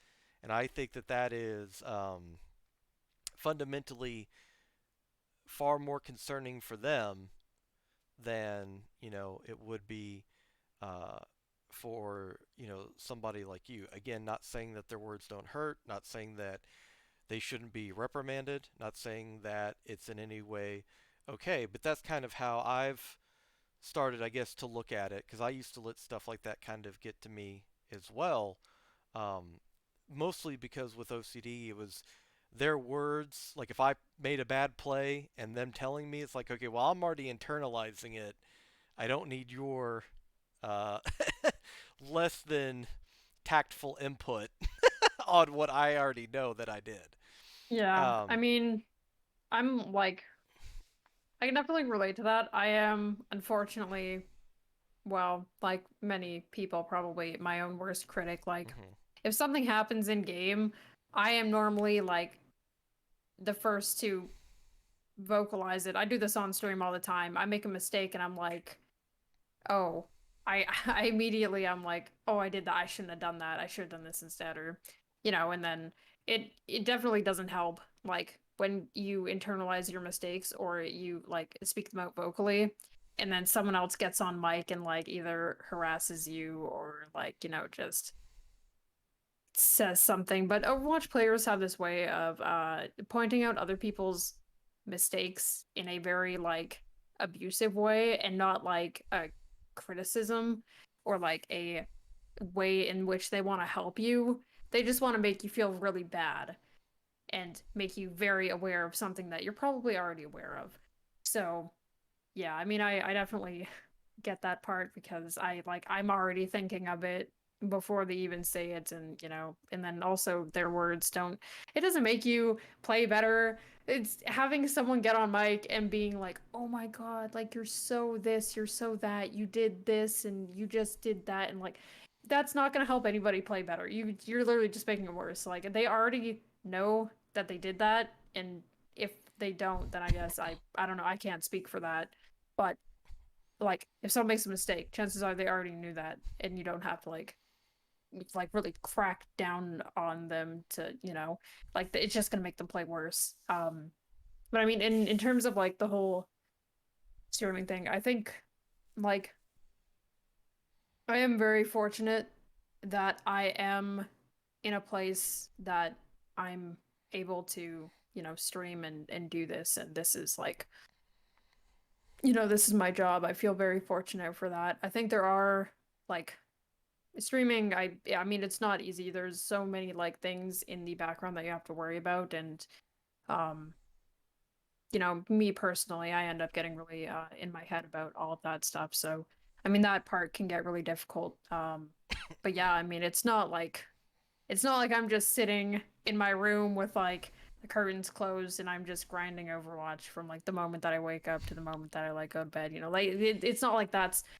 all I have, because like taking myself, like taking a step back, like yeah, okay, I play Overwatch like very consistently. I play it every day, both on stream and then sometimes like off stream a lot too, because I enjoy the game.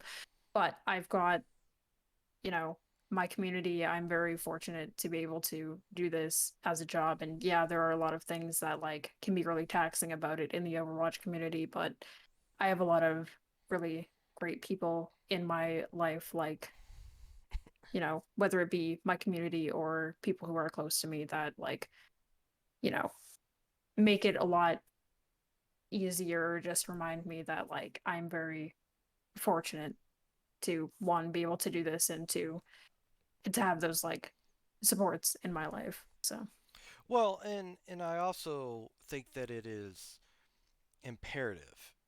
And again, I can't. I'm not a. My dream is to get to that position, but I'm not there yet, so I don't have the experience to speak upon.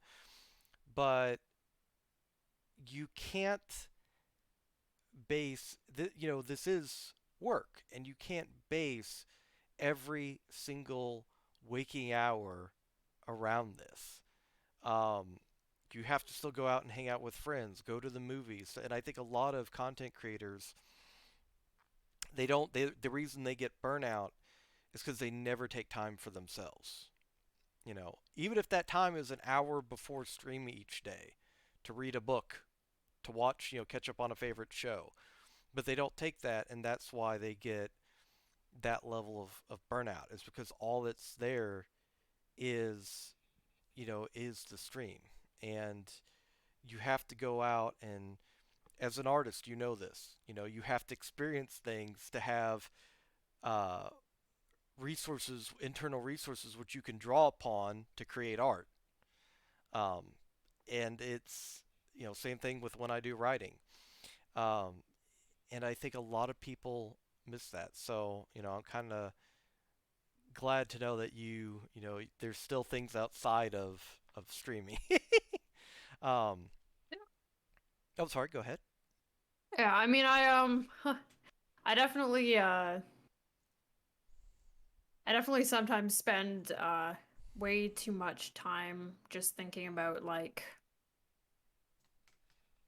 or thinking about worrying about whether it be Overwatch or streaming or stuff like that. And I definitely unfortunately sometimes fall into the not taking time for myself to do things, even though I'm very much aware of like how important that is. But that also has to do with a lot of like um sorry. It's okay, buddy. Um Pupper. but yeah, it's my dog. Wait, Um can we show Pupper, or yeah. okay. It's here, buddy. The real Here, content has come arrived. here. Come here.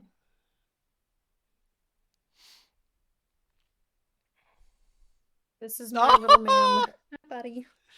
Oh, Hi, Rocky. What? Rocky. It's so cute. Oh, that is What, buddy? adorable. You okay? Yeah. So this is my little man. This is Rocky. It's so cute. So, how old is Rocky? He is, I want to say he's gonna be turning 11 or 12 this Oh, okay, Christmas wow. Eve. So yeah, he's a pretty old dog. I've had him for a long time. Oh, was Rocky a rescue or? Um, my mom got Rocky, I want to say when I was around 10 or so. Okay. She went to um uh her grandfather's funeral, and she brought Rocky back home during that. So So, Rocky, would you like an interview question? So, he's a very affectionate dog. oh, Hey, buddy. super cute. Um, do you know what type of dog he is? He is a short-haired Chihuahua. Okay. Yeah. So, well, may Rocky have many pets, many treats, and many more years ahead. Super cute. All right, buddy. You gonna go back? There you go. Oh, thanks, Oh, Rocky. Appreciate it, buddy. that is. Oops. There you go. Come on, buddy. Yeah. Um, so with building a community, do you have any advice for somebody getting started? Like, because I think, and this is just my personal opinion, you play Overwatch, streamer I interview over here plays Dungeons and Dragons, let's say, streamer over here. The games are always changing. The content is always changing. But the most singular, I think, impactful thing for a streamer is their community. Um, and because the community, it's interesting that you brought that up. If the day comes, and I'm not, trying to push this on you, but if the day comes that you no longer stream Overwatch, you still have your community. And it sounds like you've gotten to the place where your community, if you stop playing Overwatch, a lot of your community would still be with you, which is where you want to be. Um, I don't think it's healthy for streamers to the sole basis of their community is around for the gameplay because eventually the game will change. If no reason other, I mean, if Blizzard tomorrow decided to shut down the servers, you have no control over that. Yeah. And so I think that you always kind of have to have in the back of your mind, well, what happens if this particular game or content that I'm doing doesn't work out? How do I push forward not doing this? So I think building that community is a core aspect of that. And I didn't know if you had any advice for people starting out about how to help their community. Yeah, I think if that's something that like you want to be thinking about, it's important to like pay attention to your community. Like for me, I something that I very much pride myself in is being able to interact with the people that show up in my stream. I'm very attentive to what's being said. If people have questions, I, am very, I answer them as best I can. I, greet people when they come in. I ask them how they're doing. My memory is so incredibly bad. I think it's, well, I have to deal with ADHD, very fun. So, something in relation to that is my memory is just completely garbage. But I try my best to remember, like details that people have said. I try to remember like generally how they're doing or what's like going on, because like, showing that you care I think is really important, and just showing that like you're there to like the base of streaming for me is like spending time with your community, like in interacting with them, just hanging out with them. Like that's like my number one priority nowadays is just, like it's very important to me. And I think if, you know, you are worried about that, then I think number one thing is literally just paying attention to your community, you know, genuinely interacting with them and like getting them to like it just being like open and honest with them. I try to be as genuine of a person as I possibly can, and I think that that shows a lot, and that's something that people connect with. And I also think like engaging with your community out, even like outside of your stream, like being active in your Discord, like being on Twitter, just engaging with them however you can, having like community nights, stuff like that. I used to do community nights and a lot, but then there was like a very long stretch of time where my mental health kind of suffered, um, where I wasn't really able to do that stuff as much anymore. And I'm at a place that I'm starting to look into doing that stuff again because I do want to be like, 'cause sometimes you can end up feeling kind of disconnected. Mm-hmm. Um, and I think it's important, at least for me, to be connecting with them, and that's definitely something that I'm looking at getting back into is doing like those. Rocky Hi, it's agrees. okay, honey. Rocky agrees. Yeah, hi, buddy. You okay? Bork bork. But yeah, yeah, I just think interacting and just being there, and I think some of like that's some of the most important stuff, and otherwise like um being very upfront about the kind of behaviors that you'll allow and stuff that you won't allow um also leads towards like the kind of people and the kind of energy that you have in your community, and that attracts other people with the same kind of energy and stuff. And I think that's also really important if you're like really thinking like community oriented. Right, and I agree. I think eventually, I don't want to use the word that your community will uh, police themselves, but I mean, eventually the energy, as Ski just said, that you create, it will become very apparent what is known and what is accepted just by, a brief glance at the conversations happening in stream. Um, Yeah. Unless somebody is completely obtuse and just cannot pick up on any of the awareness of the cues that are happening, which does happen. But I mean, most of the time, then it becomes very easy to to differentiate the trolls from the actual genuine people. Oh yeah, I mean you get like the community over here is having like this, genuine conversation, and then you get somebody who's like there for the first time who says some like really off the walls, like weird in a really bad way, and you're like, they're and everyone's suddenly posting like weird, and they're like, "What are you doing?"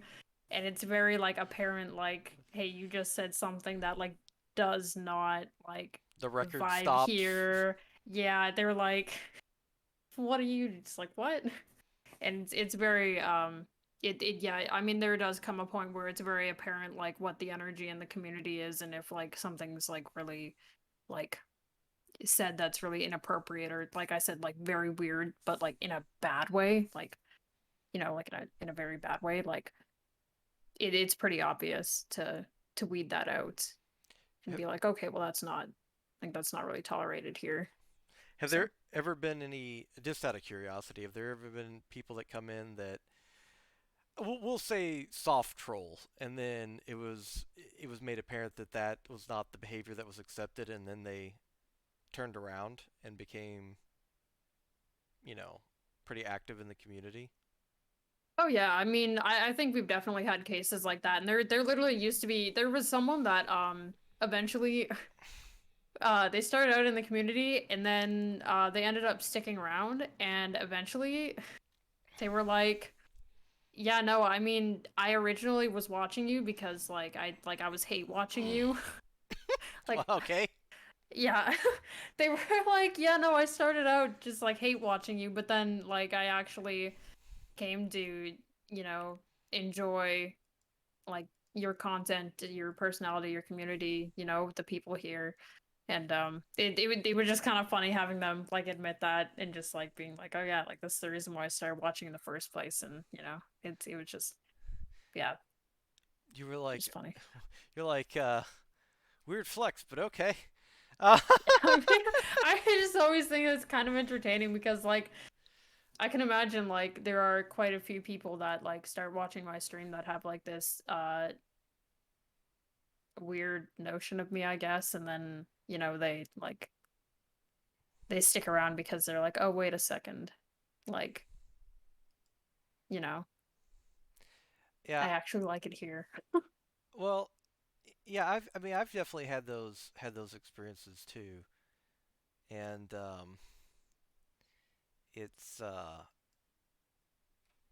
it's it's always interesting when you actually get to know somebody versus that first impression, and you get to know somebody, and you're like, what made you think that they were like, oh, I don't know, nobody ever said anything about it. And you're like, oh no, why would you still think that Yeah. that was okay?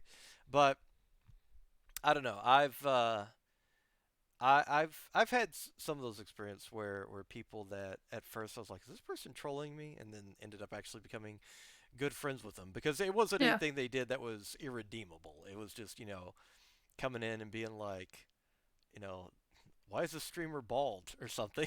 Something that I could kind of laugh off, right? It wasn't, going to uh, completely just destroy me or any of my chat. I'm more defensive of my community and chat than I ever would be of myself. I mean, people want to make fun of me, it's whatever, but don't antagonize my community. That's like the immediate way to, Yeah, to get. that's something I don't tolerate either. If you come in and you're here to like antagonize other people in the community, like it's not gonna fly. I've definitely called people out for stuff like that. Uh, yeah. So, well, I think since we're about 10 minutes away from that 2 hour mark, I think Oh yeah. now is yeah, the time always flies with these things, and it's so awesome that that is the case, and that uh, it doesn't ever seem like I've had an instance of running out of topics to talk with the guest, which is awesome.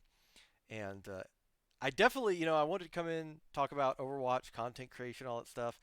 We're gonna have you back at some point though, because I want to talk about like Legend of Korra and stuff like that. So, um, It's something I would definitely be down to talk about. yes, we I have will. many thoughts. We'll have to talk. Well, I want to start doing a podcast where we talk about different uh, like other media properties and stuff like that. Get people's thoughts on stuff outside of streaming and games and stuff like that, and just see what they have to say about movies and TV shows and Yeah. music, and because I think that's interesting. Um, but I think what we'll do now is we will go to the Q&A section of the stream. So for people who are new, we're going to take about 15-20 minutes to do a Q&A with Skiesti, and we always try to I don't I'm saying this as a precaution.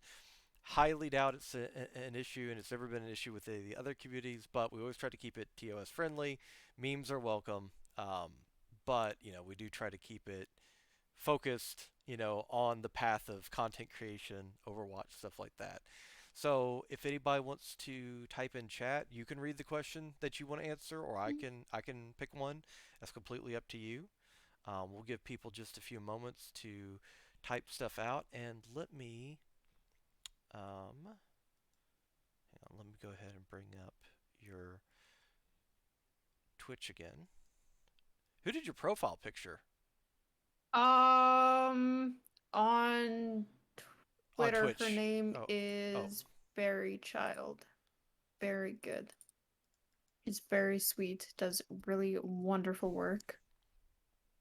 do you want to? Here, I can permit Yeah, you. I'm You can. just finding her Twitter right now. There we go. Okay, Yeah. let me know when you got it. I'll give you perms. Yeah, I have it. Okay. So yeah. She did all of my panels and she does like the profile pictures that I have up and that's just very, very wonderful work. She's a Oh very wow. great artist. Yeah. That is awesome. Yeah, I can see the full designs here. This is really really Yeah. cool. Um, okay, so Ray says apologies if I already talked about this, but advice for smaller creators regarding mental health, balance, and streaming. So I think I was actually talking about this, I think, on stream a little while ago. Um, that well, recently I had just moved, uh, and so I took like 3 days where I wasn't streaming, which is like the longest that I haven't streamed since I think I had my like schedule where I was only streaming like 4 days a week or something like that. Um, but we were talking about, well, one thing is the importance of like not really looking at numbers, which I know like that can be something that is really like you can get really in your head about, and Right, definitely something that when I was working towards even just getting my stream started and getting to affiliate and then getting to partner is something that I was really like stressed about, and I was looking at numbers, and I even still look at numbers now, um like, because now I make a living off of it and I have to make sure that I actually live. right. um but yeah, I would say like first of all, like just try not to get too in your head about numbers because that definitely can just be really awful and then just hinder what you're doing. But I also think it's important to take breaks and do things outside of content creation. And, I'm really bad about that. I don't really take any breaks, and people that know me know that I don't really do that. I mean, I have 1 day off a week, and that's, even still, I'm playing Overwatch like evenings, weekends. I'm thinking about other things that I can do. I'm doing stuff for YouTube, all this other stuff. And I mean, I guess do as I say, not as I do when I say that, when like I say it's important to take breaks and do things outside of um whatever you stream, or to just like take time to do things that you enjoy and spend time with people that you love and care about, and just like invest your energy into the right things. Well, but I do think you say case of do as I say, not as I do, but I do think it's important to know your individual limits. If there's people that can push themselves for 10 to 15 hour streams at a time, you know, um, and then there's people that rather break it up into short streams, 4 hours here in the morning, 4 hours in the evening. There's not a one size fits all particular path. If there was, somebody would have already written the book and been a billionaire about how to stream Yeah. and the steps to take.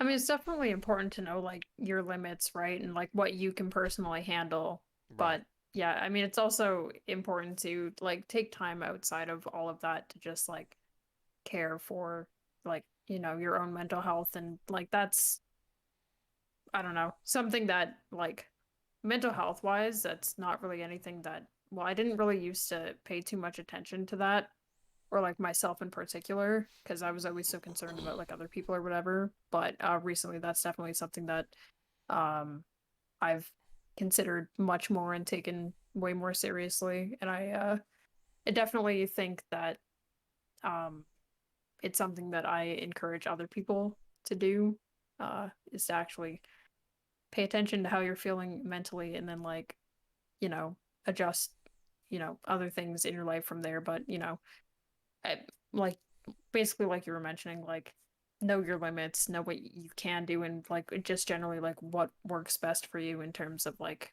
whether that be scheduling or consistency or what have you. Yeah, exactly.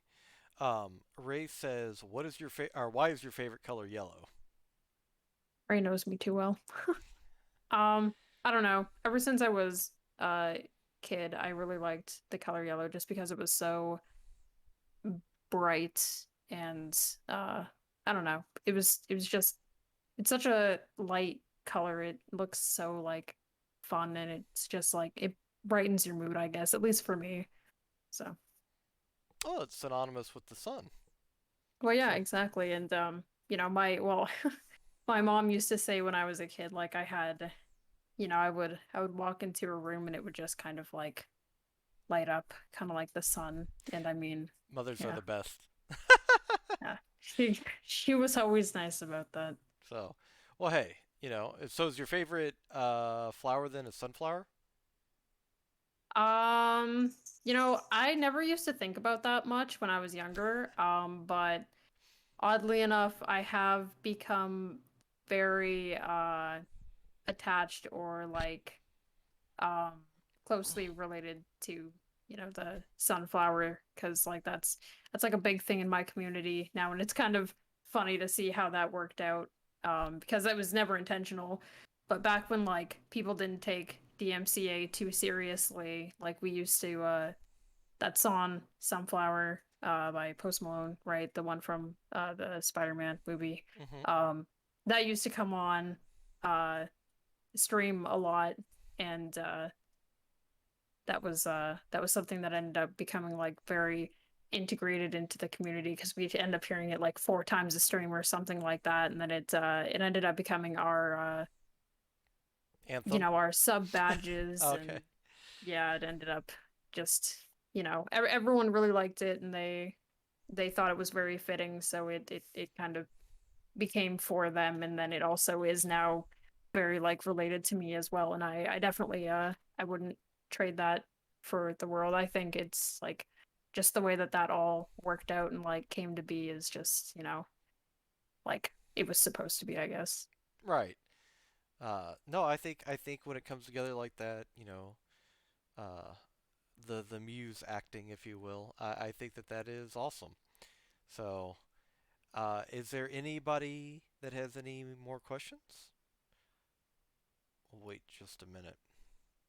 We have finally gone long enough that it is starting to get dark outside. Yeah, I didn't think it ever would. Oh God, it's like that movie, Midsummer. Oh gosh, I never saw that. I was too scared to. Oh, it's not that.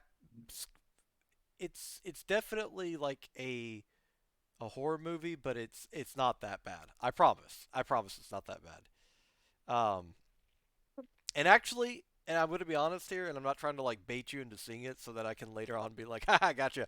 But the cinematography, if anything, just looking up like a going to YouTube and looking up a summary about it is worth it just to see the cinematography and how they did all um, like the Scandinavian, like the dresses and everything, and the woodworking and stuff for the houses and the ornate design and all that is worth looking at because it's pretty awesome. Like what they did.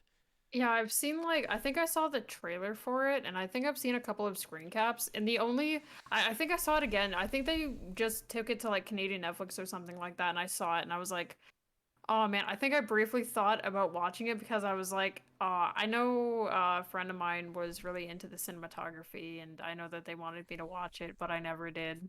And I briefly considered it, but then I was like, yeah, no, I might be too scared. Well, that's okay. That's okay. So, um, so we got two questions. I will let you take the pick of which one you want to answer first. Well, I personally can't answer Karina's because that's subjective. Um, but yeah, no, I mean, if I was in a horror movie, I would like immediately die first. I mean, like, what am I gonna do? Like, I like how you're like the first part's subjective, the second part's not. Like that's completely objective. I'm going first. well, yeah, I mean, like, that's just like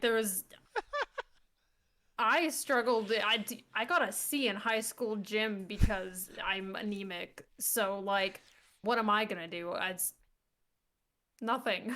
Right, Like, but if I'm gonna run, I'm gonna cough up a lung or something. Like, horror movie plots have taught us anything, those are the people that have like the 50-50 on whether or not they're the main character or not. now that I would be genuinely surprised. But Ski would just trip them up so everyone else. So Yeah, okay, Karina. we'll have to get you playing Dead by Daylight sometime. We'll find out. Facts. Oh, a lot of people have asked me if I'm going to play that. I'm way too scared. I think I watched someone else play and I was like, there's no way. It's just no way. Oh, all right. So, were there any other questions? Oh, All right, we've already got your chat has been amped up for it, so um, it's not going to be any worse than if they ask you to play Outlast. I promise. that doesn't sound great either. Oh, wait, what type of question is that? Wait a minute now. I don't. Okay, I was in a game one time with Unsalted Salt and Knight, who's in chat, and they said something. They were like, it was something about like when you were a kid. Like, okay, most people when they're kids, they end up like falling down and like hitting their head or whatever. And I went to say something like, I mean, if you didn't hit your head as a kid, like, what's up with that? But my words fumbled and my mouth talked faster than my thoughts were, forming, and I just mixed up the words.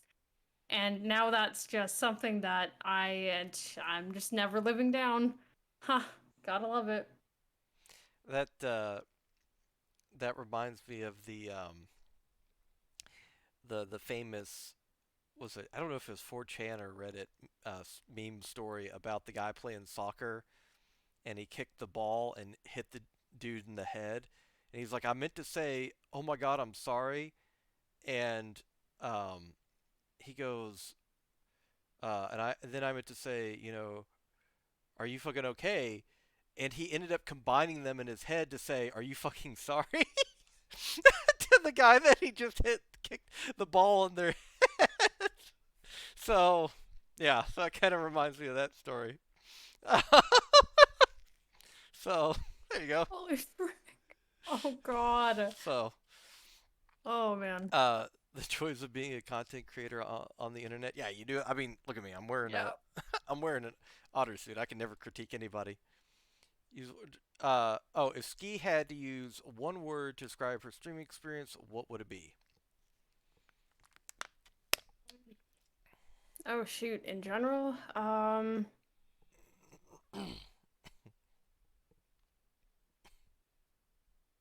gosh, I want to think of the word. It's kind of like,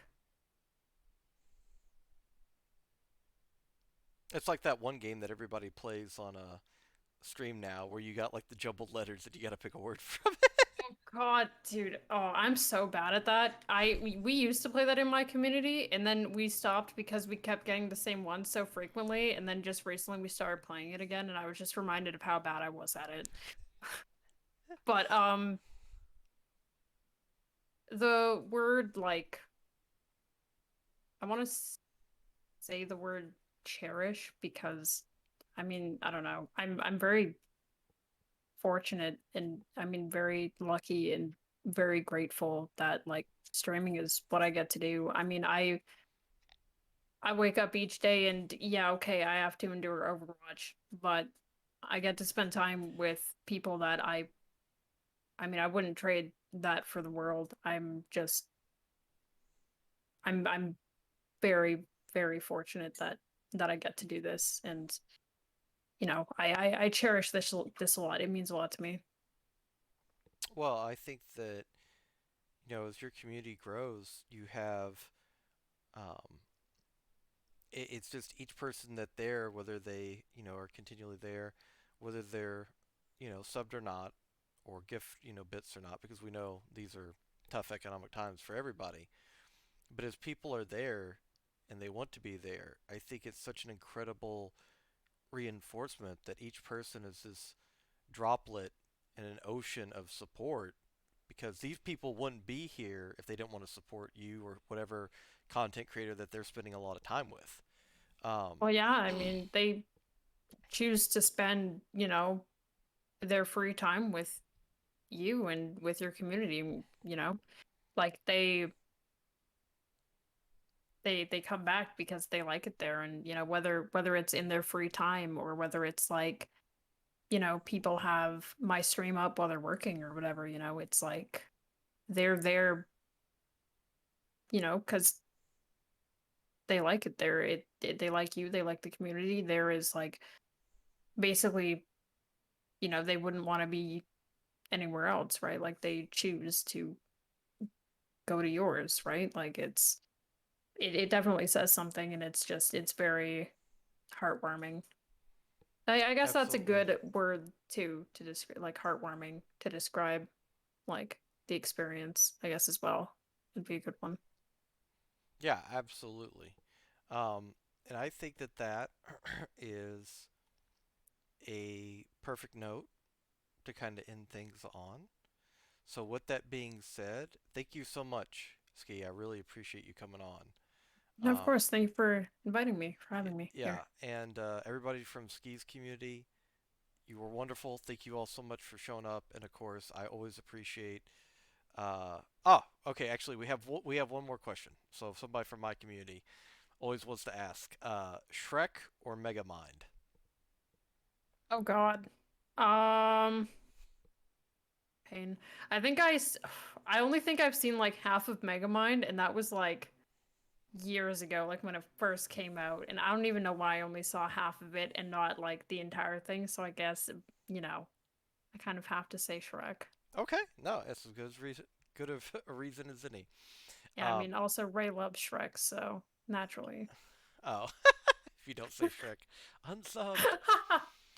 Um, I think this has been again an awesome experience. Always blessed that we have such incredible people coming on continually to sit down and talk and share their experiences.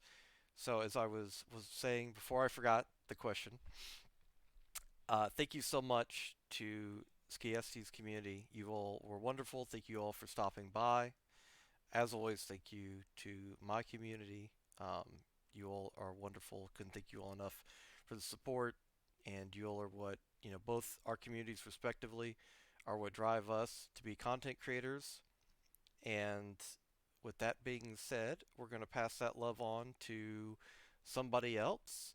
So, Ski, I didn't know if you had somebody that picked out a smaller streamer perhaps that you would want to Um, raid. yeah. I have their link if you want to Okay, permit me, or I can send it in the DM or whatever you'd like. I gotcha. There you go. I'll just go ahead and permit. Uh, yeah, there you go. Oh, okay. I have heard of this person, but I have not Yes, had the chance Grandma to meet them. is So an absolute sweetheart. this is I want to say I've seen this person cosplay Ash before, but I don't Uh, remember. Ash and Anna, I believe, Okay, if I okay, remember correctly. okay. So OW Grandma. Make sure I spell it right. Okay. So thank you all so much. I will do the social commands real quick. We will be having some more amazing guests coming up. So if you would love to find out when they're going to be available, you can follow on Twitter because I always announce them on Twitter. And oh, YouTube didn't. Oh, that's because I changed the command. You think I know that professional streamer? Um, the YouTube finally got the URL. This is where post gameplay vids, but more importantly to this conversation, it's where we're going to post the vids of the podcasts that we've done in the past, including having Mushu and Salt to Salt, Holly Whirl, uh, and now we can add Skiesti to that amazingly wonderful growing list of people. And yeah, it's just, again, it's been an awesome experience. So thank you so much. And thank you all again for all the follows and support. It means the world to us as content creators. With that being said, we will host it over to OW Grandma. So be sure to spam lots of hearts for him, show him the love, and we will catch you all next time. So, bye everybody.